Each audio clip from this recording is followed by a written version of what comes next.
এই যে আপনারা চায়ের দোকানটা দেখতে পাচ্ছেন, এটা হোরার চায়ের দোকান। এখানে ভালো চা পাওয়া যায়।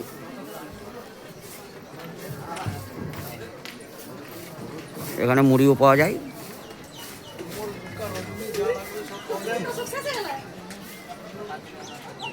সকাল 8টা থেকে চালু হয়, বিকাল 3টার মধ্যে শেষ হয়ে যায়।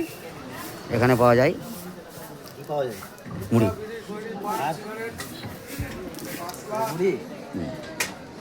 এটা হচ্ছে চাচল কোট।